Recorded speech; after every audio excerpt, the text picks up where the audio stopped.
Canada is facing a federal election within the next 13 months and a provincial election in BC before the end of October, with several billions in investment in BC alone, along with a handful of large mines marching to production. How could a change of government affect the resource sector?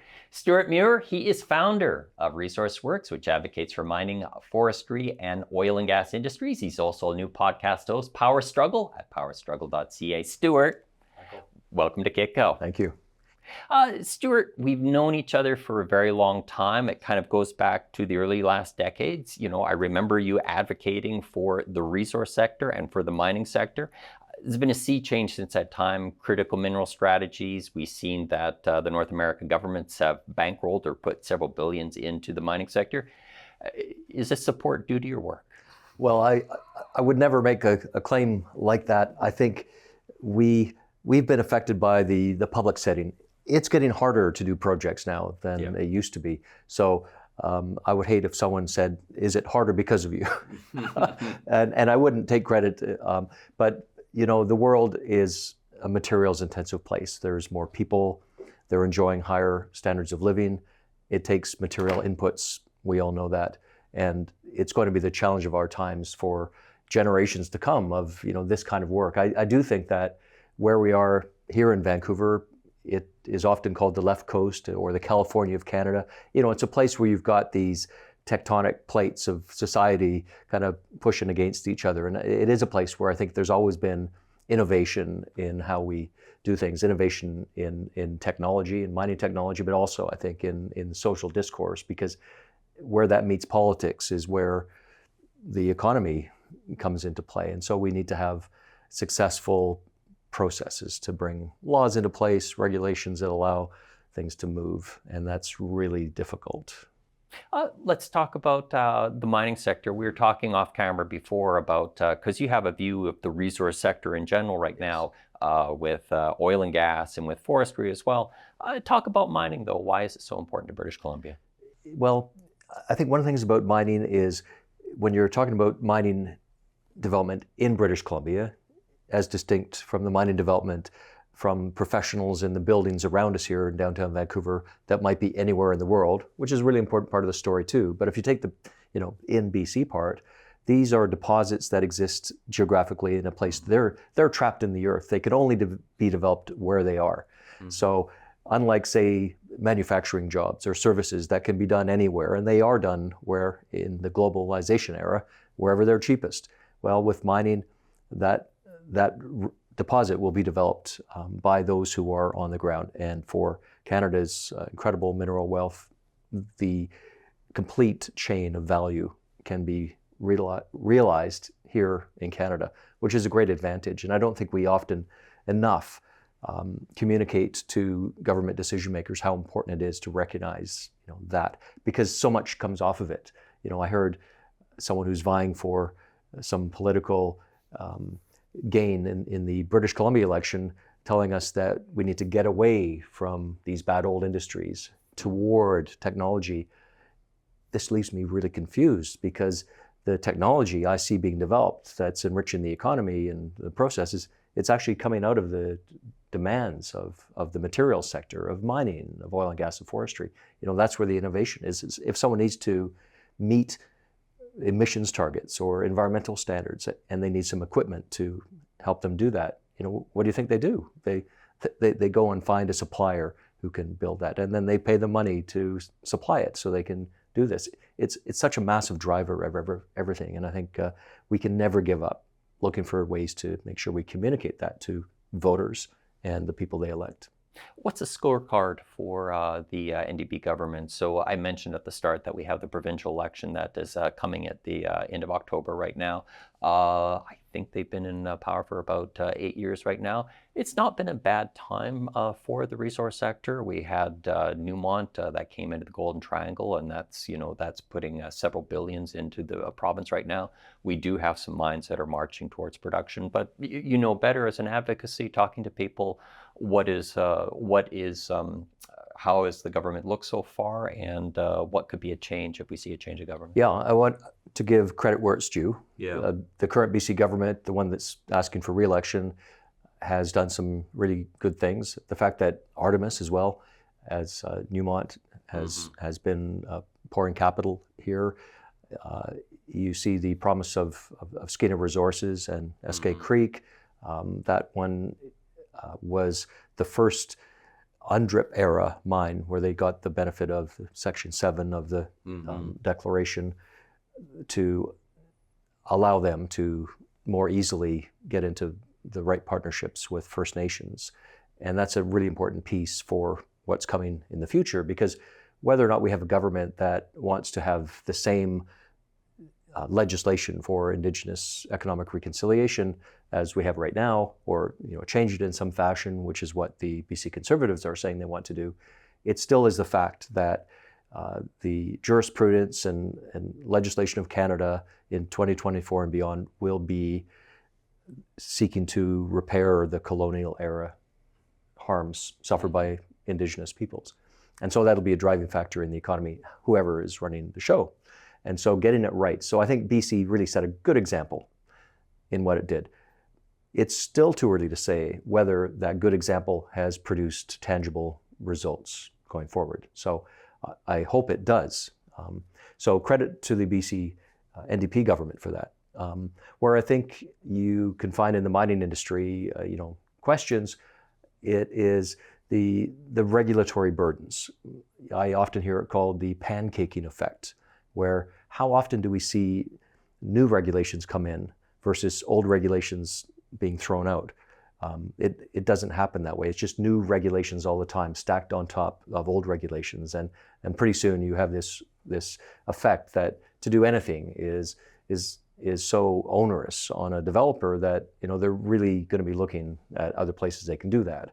So there should be as much energy, I think, into smoothing out, harmonizing, minimizing the regulatory burden as there are in answering seemingly the public's demand as the owner of the natural resource to be comfortable that it is being developed in the right ways. We have the federal election, which is going to be coming up within probably the next 12 months as well, too. Talking about the regulatory burden, what are the resource sector saying about what is their pain point? Is it from the Canadian government point, or is it from the provincial government, or is it from a combination of both? Yeah, well, I think whether it comes up specifically as an issue in the campaign, Bill C-69, the Federal Environmental Assessment Act, will be at the root of so much of what industry, both oil and gas and mining, but heck, throw in transmission lines, linear infrastructure, anything that's got that impact on the land base, where you've got the complexity that's dealt with in the act. And I think we heard earlier when it was first introduced, the Premier of Alberta at the time, Jason Kenney, he called it the No More Pipelines Act.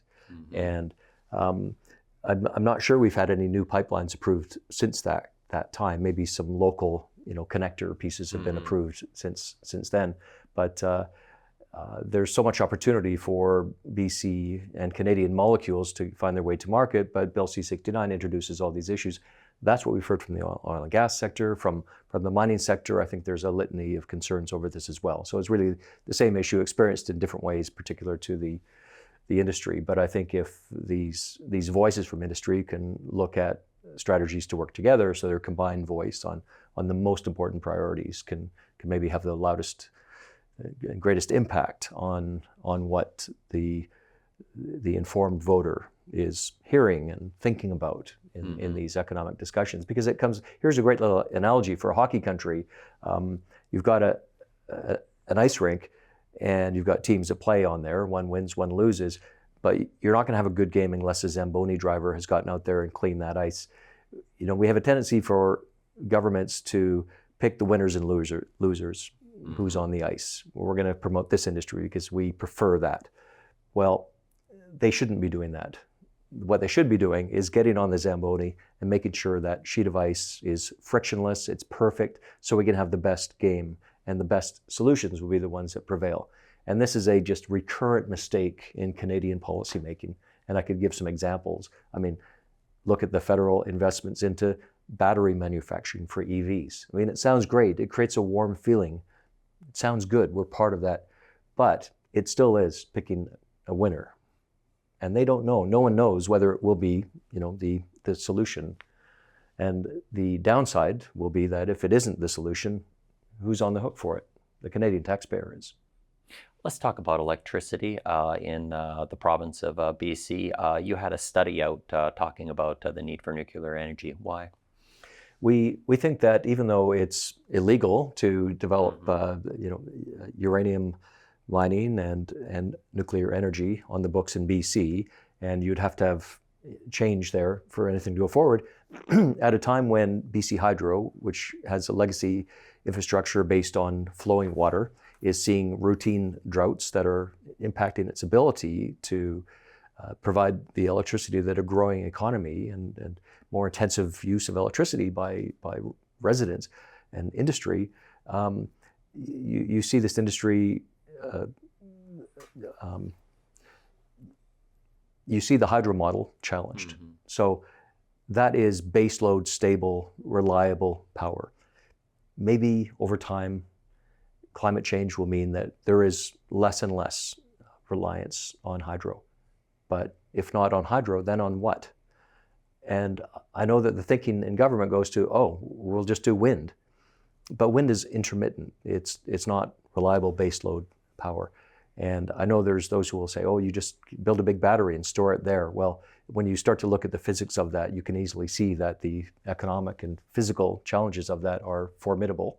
Maybe one day can be, solved. But for the times we're in right now, nuclear is a proven method of having a hydro-like source of that baseload power that industry needs and growing. I was just looking today, I was surprised to see that one AI chipset will require the amount of power used by 10 EVs to be charged. And of course, that's growing. You've got states in the US like Virginia and North Dakota where 10% or more of their power, I think it's like 24% of the power in Virginia is consumed by data centers.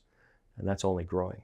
So where are we going to get this stable source? And you'll recall the 3 Mile Island, it's being brought back into existence. So it's happening everywhere in the world. This conversation should be happening in Canada and British Columbia. We have our own model of the CANDU reactor, a great export product, but there it is in Ontario, keeping their grid green.